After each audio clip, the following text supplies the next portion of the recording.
one of the things that is really beautiful when somebody will, people learn how to casually mention their loss. People either like hide it, or they'll be like, well, yeah, I have 3 kids, 2 living, or, they Right. might, like, people who they learn how to say whatever it is that, they decide how they're going to do that. Yes. It's so beautiful to just ask a question like, wow, like, who was that? Who did you lose? Like, what was that child's name? Like, how did that happen? So there's a way to have just some like simple questions that you actually lean in closer to somebody, instead of our tendency is that brings immediate kind of fear, discomfort, awkwardness, and we pull back, and that's what they're used to. They know that's their expectation. Sure. But it's so, even if you're not going to be like, oh, dump all of that pain on me, there's like little questions that can be so, like, sometimes for someone just to speak the name of someone they lost is really meaningful, and that somebody just listened and like just to the name can be very meaningful. So it doesn't have to be a really big deal, but like one more question that just leans in can be really powerful for somebody.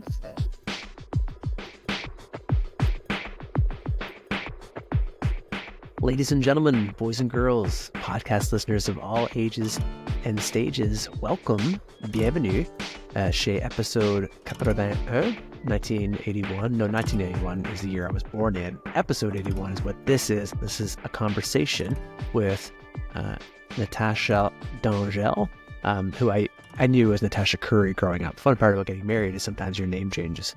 And so Natasha Dongell wrote this wonderful book, which we talk about today, called When Lynn Died.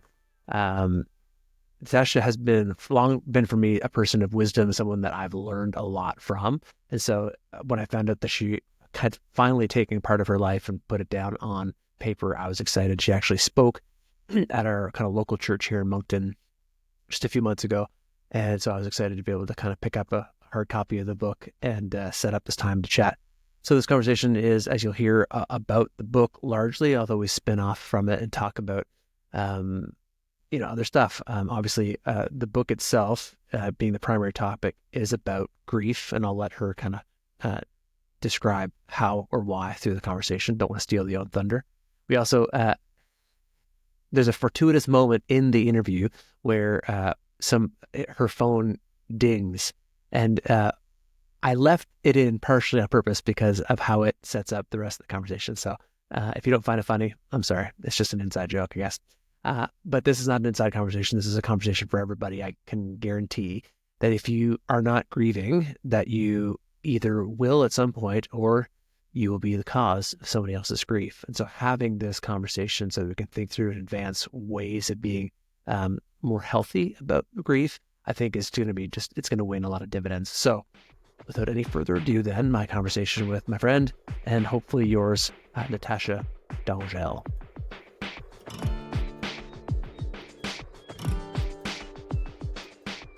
Well, hey, listen, we're here to chat about your book that you just put out. When did this get published? Was it end of last year, end of 2024? It was, I think it was in October.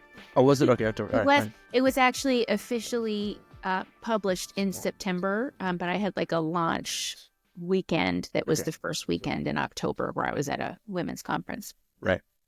Yeah. And it is called When Lynn Died. It's right here. People can see it. It's subtitled A Journey of Loss, Longing, and Resurrection.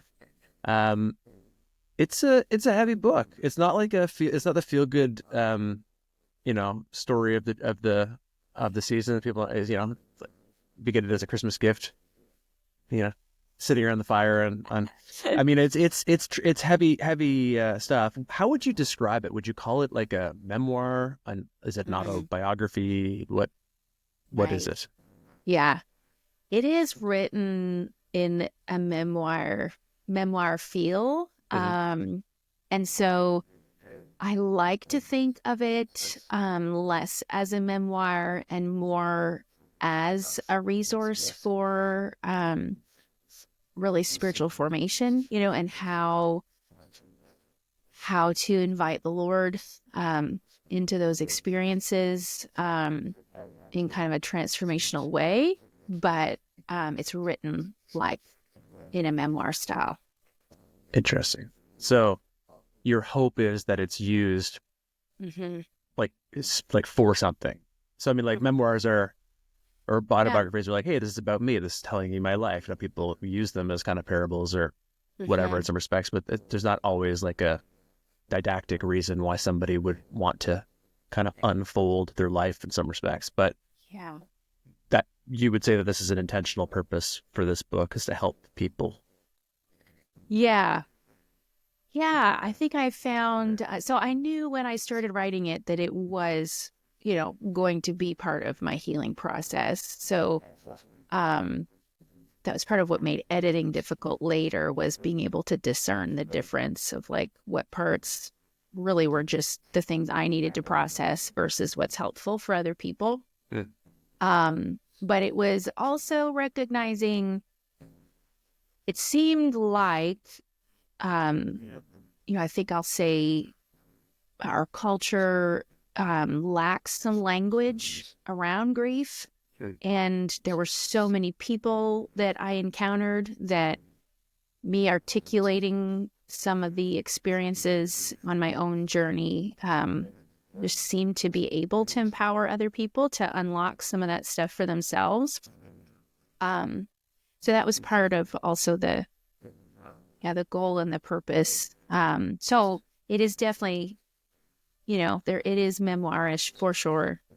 But the hope was that it also is articulating thing. It invites people in and helps them articulate their own story and experience healing in their own places of loss. I messaged you beforehand. I was like, I've been reading it at night. I have like, different kinds of, everybody does different things. I have different books for different times, and I have my bedtime book. And so bedtime books mean that I can read. My wife can read for sometimes upwards of an hour at night. Like the other day, she said, I stayed up to like 12:30 whatever reading, and I was like, if it's a bedtime book for me, I will get about 3 pages in, and then So I read it from whatever December until early February, 3 pages at a time each night. But okay, I remember where I am. I think, okay, this is what's going on. So the context was kind of, but it is part of the story, not part of the story really.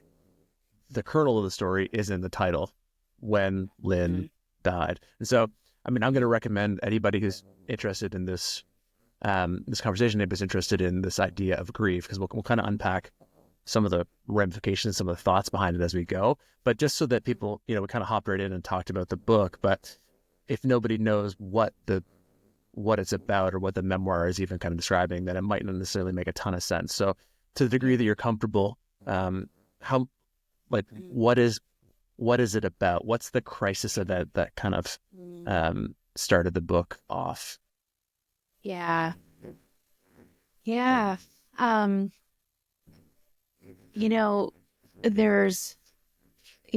a specific event that took place, and it also, the book also has so much to do with even before that, and so the reality of kind of my faith walk as sometimes I'll say, a good little Christian girl, who genuinely loved the Lord. Like it was very genuine, my faith. And but the understanding that, looking back, I really only could see and understand like the very tip of the iceberg of what was my soul, and like, all the mess that was really underneath. So that the kind of underbelly, that big part of the iceberg under the water, it really was very blind to what was in that, all the mess that was. So the event was my husband's sudden death, and Lynn, Are you? I'm sorry. Are you getting that? Because I I even have it on airplane mode, but it's just Brent. Like Brent gets through all my things, but I even put it on airplane mode. So how's he getting?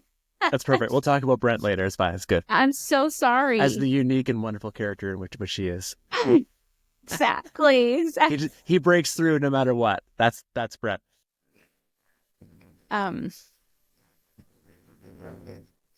Lynn was at the peak of health. There was zero thought, of anything like this ever happening. We had two daughters who were 4 and 2 years old, and we were in ministry.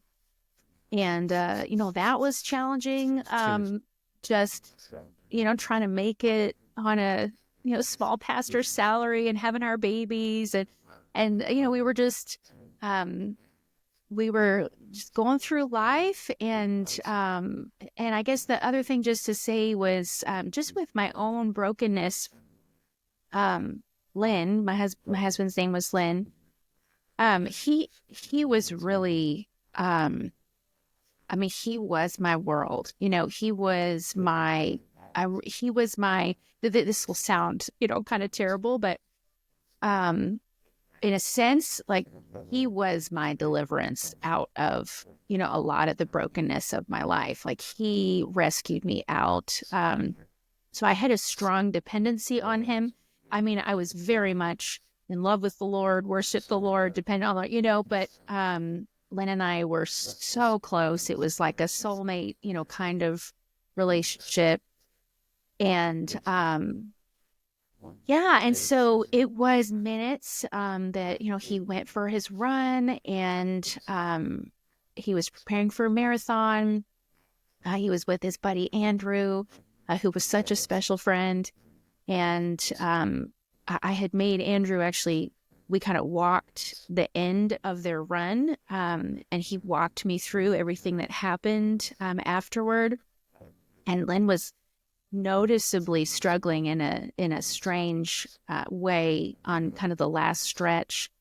And they got to the top of the hill right by Andrew's house, where they kind of finish up before then Lynn would run home to our house. And Lynn put his hand on Andrew's shoulder in a sense of like he knew, there was like a comforting, like it's going to be okay, just an interesting, like he knew. And then he sat down on the side of the road, like on the curb. And then he laid back on the grass, and his heart stopped. And just like that. And so then Andrew's wife, Sarah, is calling me. They had called the ambulance, and then Sarah's calling me and asking me, is Lynn taking any medications? And, asking these strange questions, and what's going on? And she just says, the paramedics are pounding on his chest. And my brain, it was this mixture of like, I literally can't process what's happening, while also I have this deep knowing of what's happening, but kind of those happening all at the same time. So now all of a sudden, just to skip ahead, the paramedics do what they do, but Lynn is gone. And so this is the crisis moment. But your book is written, I think at the very least, like I said, I read it in 3-page increments at night. But as I kind of go over it, it's not necessarily sequential in some respects. It's almost like vignettes. So you kind of have like a moment in the story of what happens in the aftermath of his death. And then you kind of, like you said, because part of the purpose is to help people kind of process and think for themselves, you kind of give kind of theological and philosophical thoughts that kind of spin out from that. And then you'll kind of return back to the narrative, but you don't always return back to the narrative. So it's like you have them in sections, but then sometimes you'll go back to your past, and you'll actually, from that point forward, kind of from the point of crisis, then you kind of go back to stories of formation that made Natasha the Natasha that she was, kind of both before and in some respects after this event, right? And then near the end of the book, then you kind of you have like a modern day, a little bit, not really quite modern day, but close to modern day as you kind of go through this process.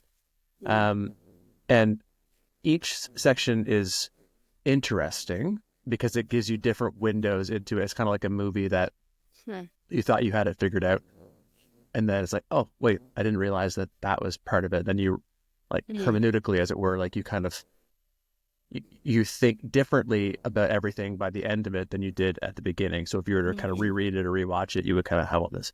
The reason I bring it up is, in some respects, like I think the tendency is to canonize people who pass suddenly. Like if you've ever been to a funeral of somebody who went away young, it's like it's a really kind of funerals in general. It doesn't behoove us to say like this was an imperfect person, but especially if someone's young, then we want to remember them as kind of essentially saintly and whatever. And obviously, Lynn brings us many parts of his story that give us that, right? Like his activism, his pastoral work. Like it seems like he had a lot, and that's what comes forth at the beginning. But then later on, we kind of get like, oh, but maybe there was issues with money. And maybe we were actually kind of upside down and we were kind of stressed. And you kind of show that there's like, it's not as though he was a perfect person. He was a person that was, loved by God. So I appreciate the way that you kind of allow cracks in that to be able to kind of give a more realistic kind of perspective on the whole thing. But really, I think the biggest takeaway for me from the book is like, how do you interact with? It's probably not even. That's probably a cold word. How do you be with and be there for people who are grieving? That's what I'd say. That's definitely a recurrent theme of the book. Is like, hey, we're pretty bad at grieving. Kind of everybody is, and you would think the Christians would be better at it, but in some respects, maybe we're worse at it. I don't know if you think that's true or not, but maybe speak to that and kind of how you feel about that, or what you learned through the process of writing. Yeah. I think there's so much. There's so much there. I think that in the church, I think we're really afraid of our mess. We learn that we're supposed to be cleaned up, and even when we really like actively fight against that, it still seems to be a part of our culture, and it's really hard. So it's really hard to be broken in the church. It's, even though it's where we're supposed to be broken, it's like, this is, Jesus saying, this is, I didn't come for the ones who are perfectly healthy. Like, this is for the sick, here, come. But we don't know how to do that because of our own mess, our own insecurities, and we mask, and so it really is, it requires, anything about grief requires very high emotional intelligence and developing a language that usually we didn't get from our family growing up, from our friends, and even from church. Usually we have not been given a language to like actually talk and express in a healthy way things like grief. And so in the church, we might hear things like, well, we grieve as those who have no hope, and that's so true, but we're missing that was in the context of a culture that was very good at grief. Like the Jewish culture has so much tradition around grief that gives language and expression, and all of that is normal. And, like, to be human is normal. There's almost nothing more human than grief. And so to give like expression to that in cultures is quite normal. But our Western culture is like always trying to transcend being human in this weird way. And it's really hard to know how to be human in a way that doesn't feel like all of a sudden I'm ungodly, or I'm, there's something really wrong with me. And so, and we seem to, it feels like that same way that we can just be polarized in our thinking sometimes. It seems like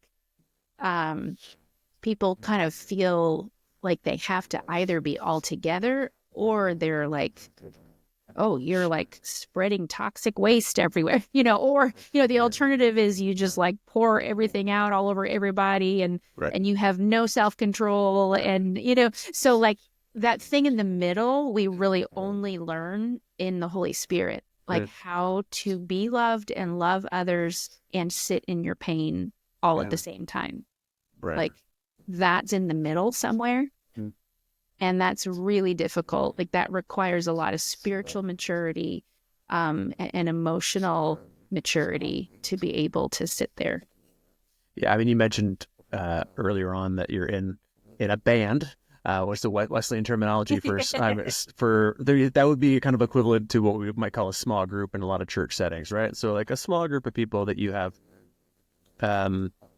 language that we would use in the church context and are familiar with, that a group of people that you know and that you're known by, right? Like that you have like more than just, hey, Natasha, kind of familiarity and comfort with. And these are I'm presuming the kind of people that around whom your grief filter should be able to be pretty raw. Maybe, I don't know, you correct me if I'm wrong, but like that, like you shouldn't need to be like as careful, I guess, with how you share yourself, because of the two people you described earlier, the people who are only shiny happy, or at very least closed down, never emotionally vulnerable, versus the kind of people who, at a grocery store are gonna cry on the shoulder of the person behind them, which, hey, maybe sometimes that's the way to do it, but most times we would say, hey, that's probably not the marker of somebody who has emotional health. So but in the middle, we have to have the kinds of relationships with people, ideally, that you actually can have that vulnerability and that kind of grief with. All right.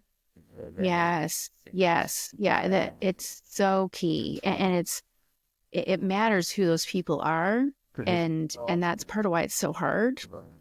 So, to find those people, to build trust with people, to where they have to have enough emotional maturity to be able to handle yours, your immaturity and your journey.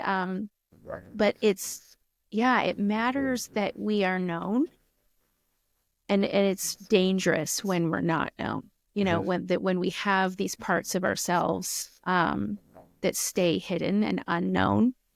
And that, what that does, like why this feels so important to me for the church, is that cuts off the healing power of the gospel. Like the gospel, like can heal and transform our whole souls, like our whole heart, our whole inner being. Not that we fully just arrived this side of heaven, but I mean, there's a lot there available to us, that we can access because of the Lord. But when we keep those parts hidden and unknown by others, we also are keeping out the Lord. And so what we learn about the Lord's presence is that he can only be present to where we are present with ourselves and present with other people. And so it kind of limits actually what like the power of the gospel can do and accomplish in our communities when we aren't able to be, when we don't have those spaces where in James it says you confess your sins one to another, and you're healed. So that feels really important to me, that we figure out how to do that better. But it really does require a lot of spiritual maturity and emotional maturity to do that. Yeah. And in the context in which I serve, I don't know enough about your scenario, but I could guess that a lot of people like the idea of unmediated access to God. That's a very important, you could even say it's a Protestant principle. Like I can go to God. I don't need another person to do it. Right. And there's like a degree of truth to that, but also it kind of misses the idea that when we say we have all become priests, in the quote unquote priesthood of all believers, I don't think the way that necessarily to interpret that is it means now it's just me and God. It's actually no, now everybody that's in your sphere has the opportunity to steward the presence of God.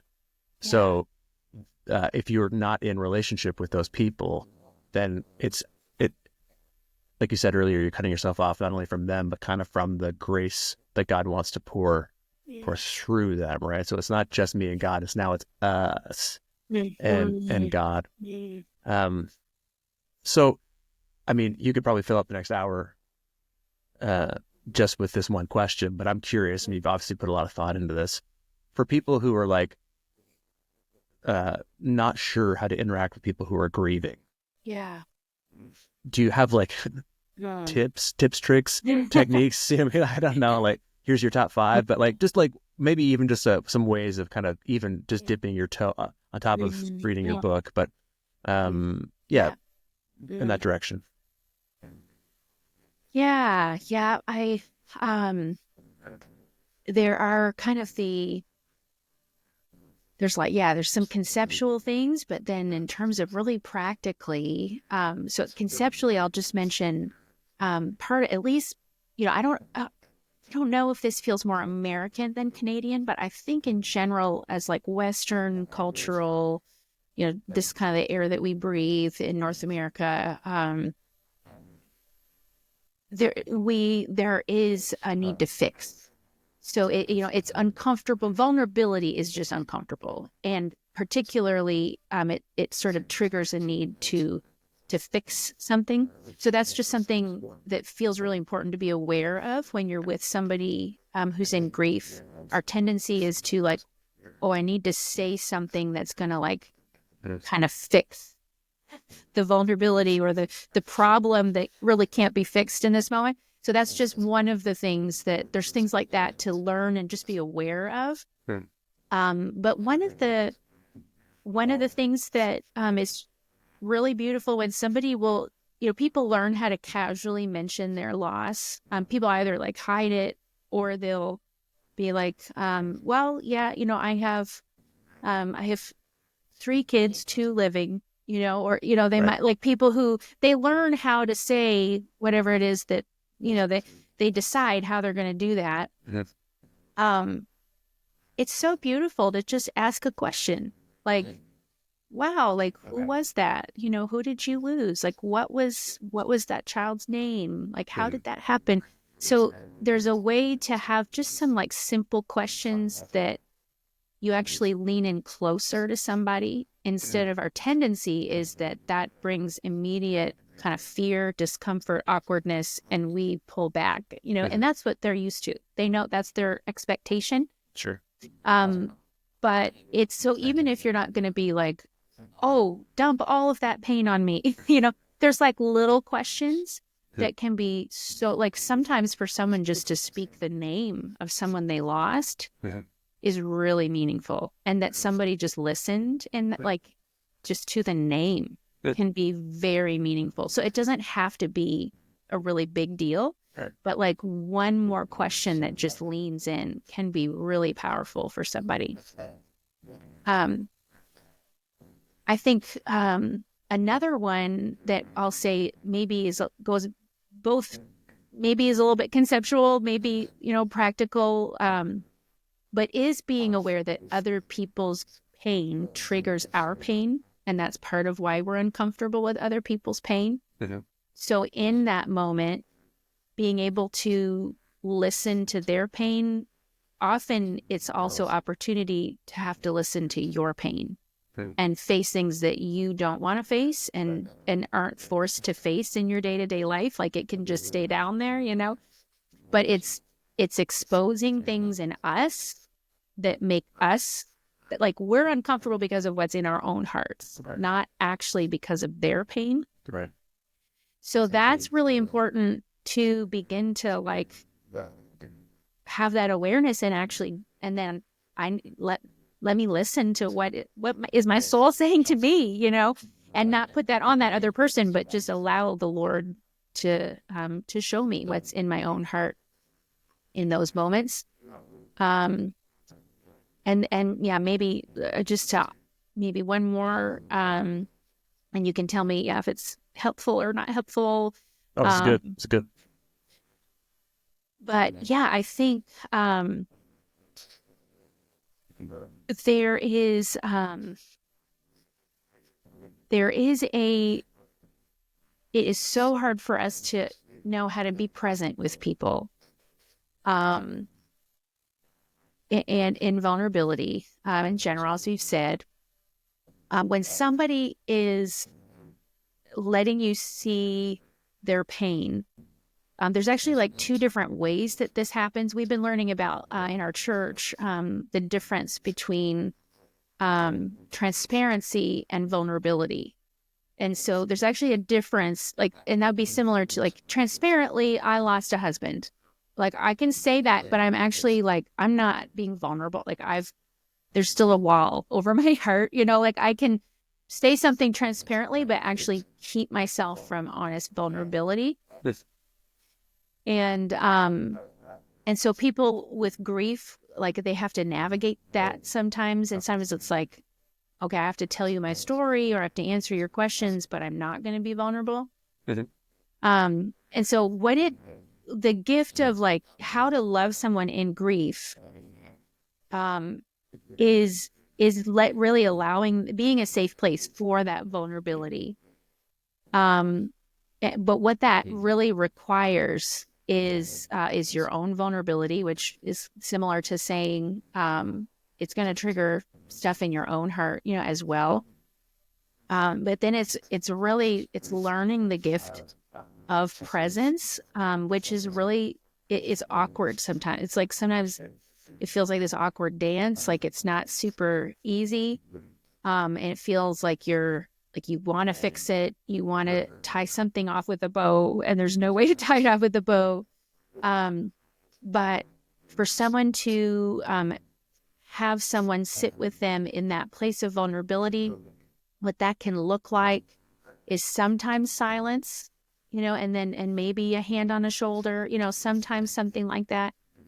But so in that place, be empowered to use words like, instead of feel like I have to fix something, be able to say something like, I don't really know, what to do, but I'm here with you right now. And really simple words that can communicate and empower presence are not in our language. Like we have to kind of learn them. Like, we didn't grow up. Most of us, very few of us would have grown up with language to know how to do that. But it's really simple being able to say things like, just, I don't know, but I'm here with you in this. And I'm not, there's no rush, and I'm not going anywhere. I'm just going to be here with you in this. And like literally that's all. And in that moment, do you mean like, I'm going to be here with you like for the next 65 minutes? Like I'll be here with you until you're ready to talk today? Or do you mean like right in the long haul, like, yes, I'm going to go home and have, sleep, but like I'll be available to you. Is the answer both, or is one particularly important in that moment? Well, that would like that there'd be so many different situations, so there can be a moment where it's like I might never see this person again, but I'm coming across somebody and I see their brokenness, and I'm actually gonna not be like, oh, this is awkward, and turn away and go away, but I'm actually gonna turn toward and just sit with them in it for a minute. And like it's more that sense of like, I always love the word, with Jesus, that he tarries, just that sense of tarrying. Like I'm not going to rush off. I'm not going to try to fix anything. I don't know how to fix anything, but I'm going to just sit here with you for a minute in this. And then it's time to go. And I go, maybe I never see. So like, I think there's something so powerful even in that situation, but then it can also be long-term, like, I don't know how to be here for you. I don't know how to fix this, but I'm going to be here. Like, and here, so sometimes I'll tell people, just that you put my number in your back pocket as a safety net, and so, and just, it's just there as a safety net. And so I think, usually when people know they have that, they don't need to use it. But not having that makes people feel really desperate sometimes in their isolation. That's good. Those are helpful. A few things that popped up kind of along the way in my mind was near the beginning when we talked about the idea of, being in a small kind of intentional group of people. that are kind of mutually vulnerable. That one of the biggest pros, I think, for choosing to do that now is that I think it's probably difficult.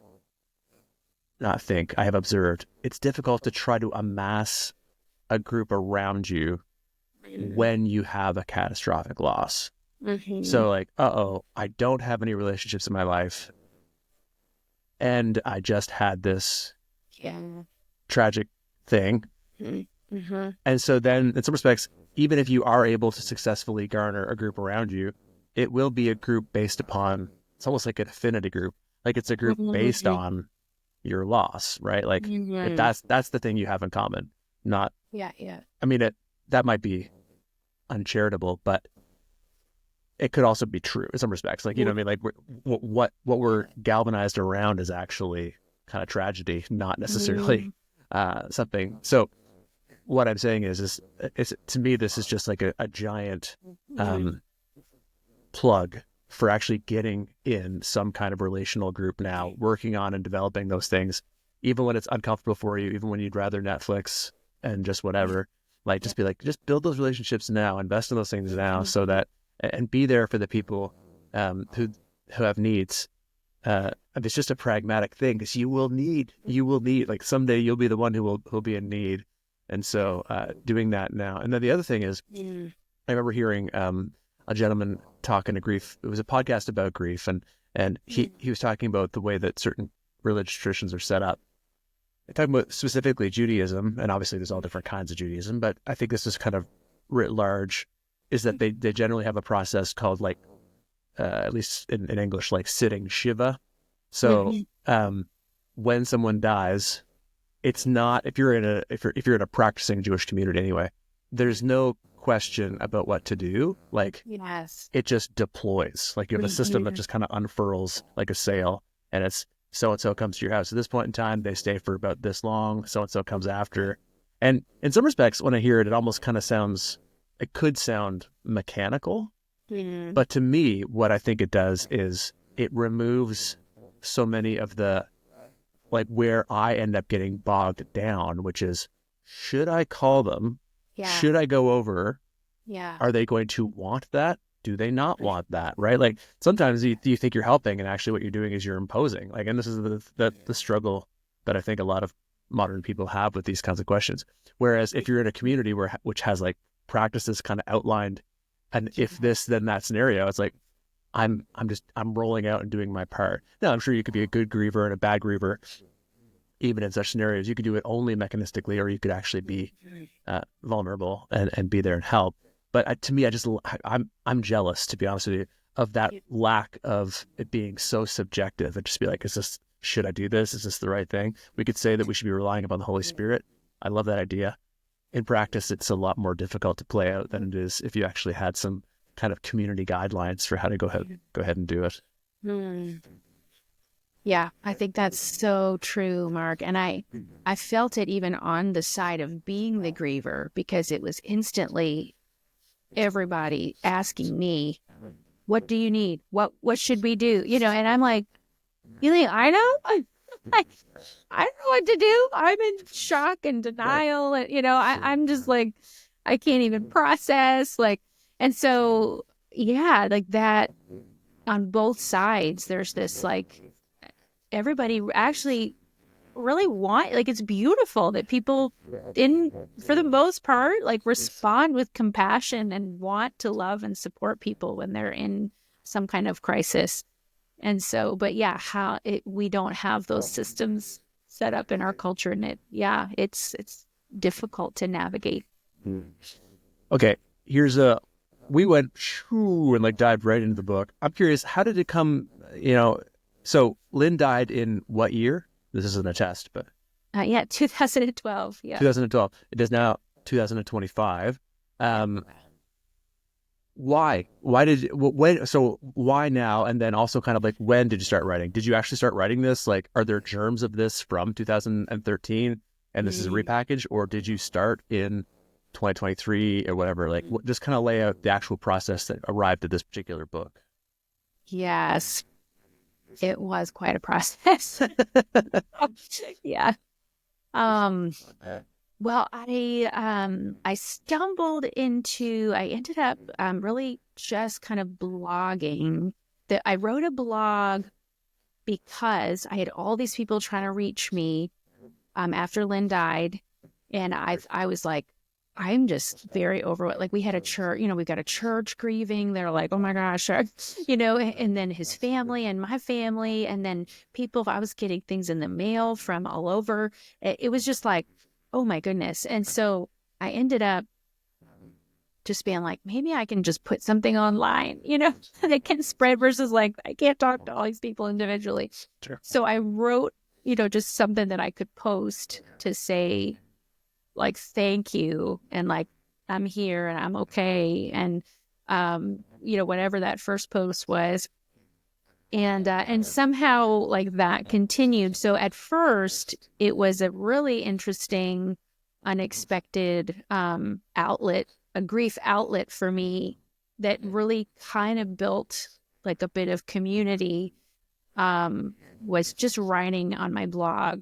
And so I that was where I felt like the Lord was like, wow, writing, this is a very healing tool. This is a very powerful tool. And it felt like the Lord used that for me a lot, and then some for others.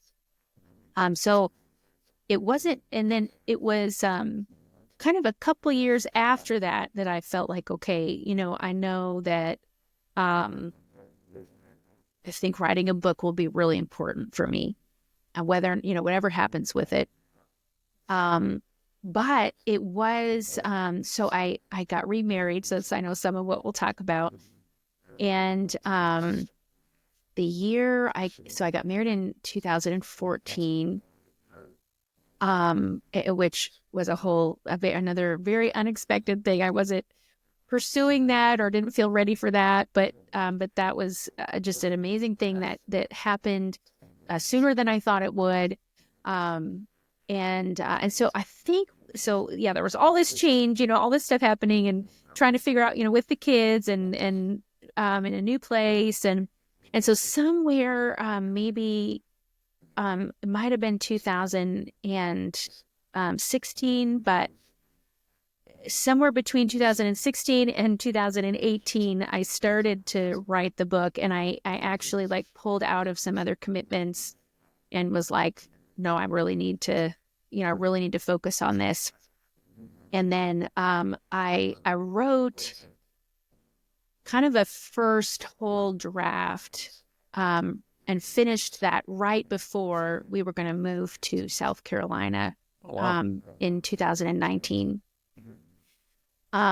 So what ended up happening with that is that rough draft was pretty rough, but a lot of what is published is from that. So so I tried to write when it was still raw-ish, but I also had some perspective. I wanted to have a little bit of perspective, but I'm still very in touch. I haven't like fully healed and feel out of touch with what that felt like. So,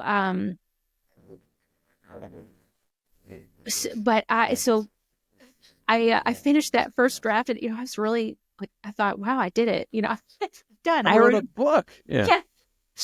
And then I think I had a friend read. I didn't do a lot with it yet, but I had some people read it, and their response was super discouraging, because they were like, well, it just feels really unfinished. And I was like, well, it is. I'm not finished. It's like, it's as finished as I am, which is not finished, And so, and then when we were moving to South Carolina, we ended up, it actually became this like very difficult, I'll even say, kind of traumatic experience where I was inadmissible to the United States of America for a little while. And so then we were separated for about 9 months. And that was just brutal because of somehow that went down. And, Brent left with the girls, and I had to turn around and drive back to my parents' house. And Anyway, that was a very different. I had a lot more anger, and so that would be another thing to unpack, because that was a unique experience for me, where I had to recognize that I felt like I had done this great job grieving and moving through. It was almost like I expected a reward, that then didn't pan out, and I ended up kind of alone and in this separation again. And it really kind of like ripped the Band-Aid off of a lot of healing that I thought had happened in my heart. And so I felt like I was angry, and probably in some ways worse, than when Lynn died, which is crazy to say, but just because of like a different, it was a different battle. It was different, but that was a dark season. And then when I finally got down to South Carolina to join Brent, and had the girls, and anyway, and we were all together again, it just felt really wrong to go around, promoting. It was like, we really need to just try to be the Dongells. Like, we're trying to figure out how to be married and be the Dongells. And so to finish and publish a book about when Lynn died, just felt really like this is not in line with, this is not the right season for that. So I tried to lay it down. I tried to leave it alone for a long time. So really I was on this like completely different journey for so many of those years. But it really bothered me. Like I always wanted to finish. I felt like I'm supposed to publish that book. But I had this lack of peace and not clarity around, how do I finish it and what am I supposed to do with it? And so, it wasn't until I think some really important things happened in mine and Brent's marriage and life and my own heart. Because in some ways, what I write about in the book, I kind of was re-journeying in a whole different way through remarriage and immigrating to the States and just all these different things that happened in that experience. So it was like, if I had published it in, right when I did, that I wasn't actually ready. All these like beautiful ways I thought the Lord had healed me. There was like a whole other level of that healing that needed to happen, so it's like the Lord was really working that out at a much deeper level through all these other experiences. And so it's like I got to a point where somehow, the Lord provided my friend Paul, who just stepped in to be my editor. And he's the one who really helped me reach the finish line with that perspective that I needed help with. He was like, okay, here you sound like a pastor, so cut. He was, he helped, he had the feedback that I really needed in order to actually finish it, as well as just the actual gift of editing. And, he's published and, helped me get it, formatted, all that stuff that would have taken me forever trying to figure out. So Paul became just this incredible gift. And then it just seemed like, it was the time. And so the Lord really had to do so much more work in my heart, so much work in my marriage with Brent, my new marriage, before it really felt like, okay, with so much peace, I can finish and publish this book and feel like, the Lord really did all that work. And I can really celebrate and feel, just a lot of peace. So that was a messy way of articulating all of that. But no, makes sense. That makes a lot of sense. I appreciate that. And also shout out to Paul. So I kind of think of this as a self-published work, but it is under an imprint of somebody. But I tell you, as somebody who, I like you, I read a lot of books, and I can tell often the ones who are published by themselves versus ones who have an editor involved. And so this reads like a published book. Let's put it that way. And so I just think that tends to be a beautiful thing. Sometimes not everybody has that access. And also it can kind of slow down the process, but it's nice when you read it and don't discover, 8 spelling or grammar mistakes in the first chapter or whatever, that kind of thing. So that's nice. Makes it a little bit more consistent. Hey, so I mean, there's any number of things that I could ask you about. So, like for example, your time in PEI. This morning, I booked a camping trip for Prince Edward Island this summer. So, Oh, no way. I love Yeah, Prince Edward yeah. Island. Love it. So many other things. I mean, Mm. I know some of the people that you mentioned in this book. I mean, I've known you for a long time. So, any number of things I could ask you about in this book. But the thing Mhm. that you've already alluded to a few times here. The thing that I'm interested in, and it's kind of it was a weird question. So I asked you in advance. I'm like, "Are you okay talking about this?" This was before I got to the end of the book, and I was like, at the end of the book, I was like, "Okay, she's obviously they are okay talking about this in some respects." Um, but all along, because I don't know Brent well, your new husband well, but I do know him. We have hung out. We spent some time together. He is a wild and wacky guy. And I enjoy this man. Whether or not it gets cut out from this conversation, Brent has messaged you several times during this recording. He is not. In some ways, Brent is always among us. Um, and so and Oh.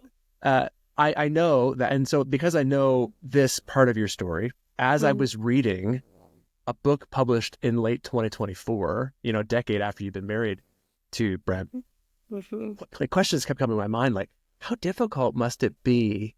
And this is a selfish. I mean, in some respects, this is what we all do, right? We internalize it towards ourselves, like because this is, Yeah, yeah. I was, though the grief component was very, very helpful. I think I learned a lot about it. I was reading it from my perspective, and I was just thinking, how difficult must it be to be married in this scenario if the person that you're married to is still processing, or at least is perceived to be processing, this kind of grief for another person, like, Mhm. and just kind of the ties that might bring, and the kinds of conversations that might come up, and just sort of anyway, Mm. all that just stuff like that was really loomed large in my thinking. And so I was like, well, maybe they just don't talk about it. And I was like, that's probably not right. I'm guessing that probably wouldn't yield a super healthy marriage. I'm like, this probably gets talked about. And so to the degree that you're comfortable sharing, like from that perspective, right? This is niche, but it's not like it doesn't happen to anybody. Like often, Yeah. most often in our contexts, like pastorally, the ones that I end up interacting with more about people who, if this happens, they're people who are significantly older, or an analogous situation, but certainly not a completely similar one, is like remarriage after divorce, and Yeah. then the degree to which, kind of like I alluded earlier, most often in those cases, the person isn't viewed as kind of beatific. Like it's not like all the happy, rosy memories, is often kind of like the negative memories, and so like, but you're either way, when you have the memory of someone with you in Mhm. this context, I'm assuming that must bring up all kinds of interpersonal challenges as you try to create a unified marriage kind of going Mhm. forward. So to the degree that you're comfortable talking about it, like what wisdom have you gleaned from this process, particularly in writing about it? Because it will, not just writing about it, but then publishing it for the world to see and using real names, right? This is what's Mhm. funny is I think we mentioned Taylor Swift earlier. In some respects, Taylor Swift is always among us. But like I told my daughter, when she's like, every time that she's listening to the lyrics of songs, I say, just because she writes about it doesn't mean that it's actually her experience. I'm like, she Mhm. actually can be a character, right? And so sometimes when we're writing books, we can overtly be a character, or we can kind of like not fictionalize, but Yeah. infuse kind of like non-historical elements to it. But I don't get the impression that that's what you've done here. Like I Mhm. get the impression you've used real places, real names, whatever. And so Yeah. that really probably would, if anything, make these kinds of conversations the more challenging possibly. So I'm just Mhm. curious to know, yeah, how have you guys kind of navigated that? Yeah. Um, well, do you have all day? You Um, don't. So yeah. yeah. Yes. Um, yes. I'll, with great intention and also not well, a lot of the time. Um, so Brent and I getting married was like, it was so the Lord. So it was like not a doubt in our minds, the Lord brought us together. And so much peace about that. But yeah, you have this, sometimes I call them a professional bachelor is what he was a little bit. And, but I mean, just amazing, so much energy. I mean, the guy that, you call in the middle of the night, like, hey, I need to talk. And he'll drive anywhere between, 5 to like 20 hours to like meet you for coffee. Like, he's very, like high energy, kind of extreme, in his rhythms, like high on and then high off. I don't think that's the right way to say that, but, we get it. Yeah. And then you bring in this like broken widow who's a single mom of these 2 girls, and Brent's adopting the girls, and so there were so many little experiences that affected our marriage, out of like ignorance of like nobody knows how to do that, Sure. So little things like so for the adoption, I mean, I'm not sure what are the best examples to give right now, so I apologize about that. Just an example that does come to mind is in actually adopting, you get new birth certificates. Like the girls get birth certificates that no longer have Lynn's name. Like Lynn does not exist anymore as their dad. It's just Brent, and things like that I wasn't ready for that. Like, whoa, that's a lot. And then, to be honest, like this, I'm not going to go into this, but like even the complication, there's, as a Christian couple, you share your finances and everything, but I have finances that were from life insurance or, that are from Lynn's death that, so that just added a different element of like, just a lot of just unknown, like how do we navigate these, and then, so Brent, I mean, he'd never known brokenness, in this kind of way. And I'm, I am an Enneagram 4, I'm a, melancholy artist person, whatever different thing you want to use, like I'm going to have feelings, and I'm going to feel them really deeply, so, and I'm not naturally like, I have taken on heaped lots of shame on myself for that, but I've learned that I actually value that. Like I actually value feeling my feelings in a healthy way. And, so just like we're putting these 2, very American, very Canadian, professional bachelor, no negative feelings, happy, positive, 100% of the time, broken widow, feels my feelings, like all of the, and then we're trying to parent together. We're trying to, and we're doing marriage counseling to other couples because we're, on Kingswood campus and pastors and ministry. And so it was just a lot. And, I lose my whole grief support system and network and move to where Lynn and I had most of our life together, on the Kingswood University campus to marry Brent. So then I'm actually on campus and I'm with people who, like most of the staff, were at our wedding, some of them in our wedding, mine and Lynn's wedding, just like a lot of life lived with Lynn. But I'm not very free to talk about Lynn anymore because the understanding is, oh, you're remarried now, so that's not appropriate. I couldn't write or blog. That was the end of being able to blog, to write freely and publicly. That's not appropriate anymore. So I left my whole, grief support system. I'm back in a place where I'm triggered with all the new memories of Lynn every day. And I'm with this different man who we have no idea how to be married and be together. And I have my kids that he's their dad and he doesn't even know. He's like, why is there bedtime? Like, why? So anyway, I won't, he's an amazing dad, but it was just like, I have to I have to give him room to learn how to be a dad to my kids and give up all of the values that were Lynn's values. I have to let go. So it was like so much loss all over again when now I've lost the opportunity to express that because I'm now fixed because I'm remarried. And so I have a husband again. So it's all better, you know, and everyone just wanted me to be happy. So they're just like, you're happy, right? You know, and it's like, whoa, I have no way there's no book. I've lost, you know, all my support. Like, how do I navigate this? So, I mean, Brent is amazing. Like, it's not, I feel like we just had a lot of ignorance and stumbled through, you know, trying to figure that out. Right.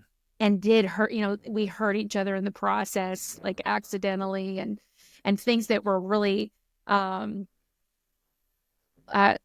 silly that were, you know, one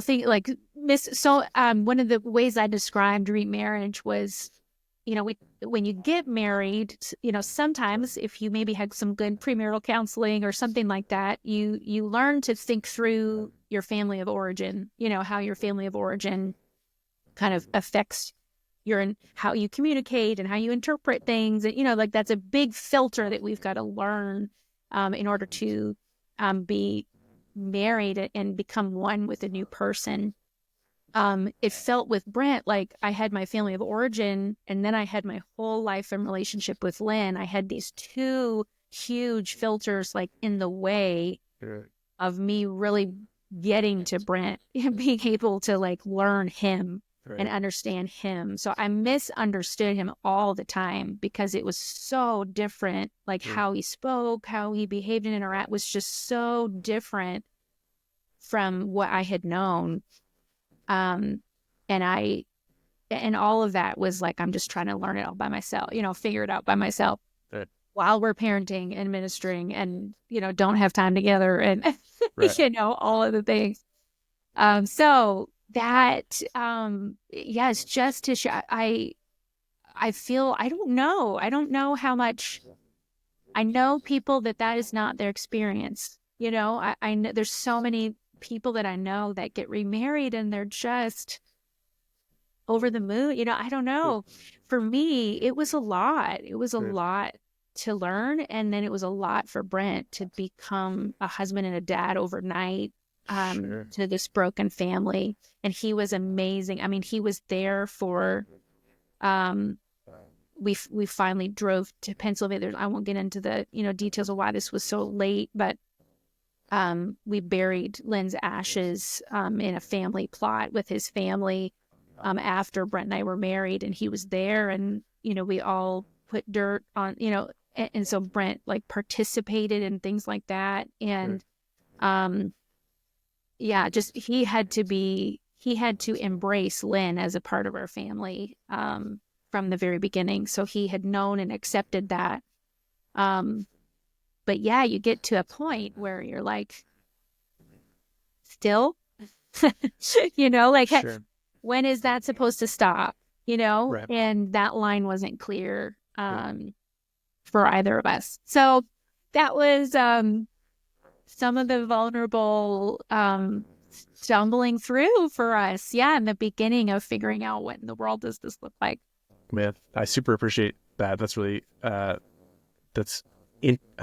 interesting is an incredibly weak word, but it is interesting to see kind of behind the veil on that. I just loved what you mentioned about the idea of kind of discovering almost like a Lynn being a layer 2 in your family of origin story. So like, it's because what I was kind of thinking as I was like, I mean, it's impossible to not compare people to people. It's just what you do, right? Like, I mean, so and so is tall. That's a tall person. Well, like if they're tall, it's only because they happen to be taller than other people, right? Like it's just like comparativity is built into just how everything works. So much of it is like our families of origin. You know, they say we marry our parents in some respects, right? Which is a weird thing to say, and my wife doesn't like it. But it's in some respects it's true. Now, whether they say you marry them in the sense that you actually kind of like to copy them, or if it's because I specifically would like something different than either way. We are comparing in some respects our family of origins to the families that we're kind of cleaving to as we go forward. So the I guess the extra challenge is even identifying it with Lynn that way. It's like, but the thing is that your father and your husband, even though you understand there's analogies there, there's obviously the relational disconnect is stark. But if you kind of compare apples to apples, instead of like apples to oranges, now it's like, well, I have a Macintosh apple versus a Granny Smith apple, and like it is the same thing, but they're quite different, right? Like they just it's not the same. And so just that challenge of going forward, I really appreciate being able to have a little bit of insight in that for people. I think that could be helpful. Lots of things in When Lynn Died are really, really helpful. Like I said, we only really scratched the surface. And so other than Amazonia, Amazon.com or .ca, if you're a Canadian like myself, is there anywhere else that you kind of would point people specifically to pick up the book? Do you care? Yeah, no, I mean, that's the easiest place. Yeah, it's linked on my website, which is just natashadongell.com. And I don't know. I'm working on a new resource called Plunging East that is a little bit of a more kind of teaching style resource alongside this. So Plunging East is one of the chapters in one of the concepts that comes out of the book. So I'll be doing some writing about that on Substack. And so, could find some of that stuff there. The book on Amazon, We'll make sure to link your Substack in the show notes as well for anybody who wants to kind of track along with you, presuming you already have it set up. Lynn, Natasha, thank you very much. This is why I'm actually, I'll go on the record as saying this. I'm actually for people using pronouns in their emails because of the amount of times I have misgendered people via email. And I'm guessing a person like with a name like Lynn would probably have run into that in the email world. Natasha, I have gleaned a lot from not just this conversation, but from this book and really conversations we've had in the past. So I thank you very much for your vulnerability as well as your transparency in kind of being willing to offer this book forward. And I'm just really grateful for the way that God is using you. And we haven't even touched on the other kinds of things that are going on in your ministry in South Carolina and abroad. So God bless you in your church work, in your parachurch work, in your family work, and in just who you are. Really appreciate you. Thank you so much, Mark. Thank you for having me.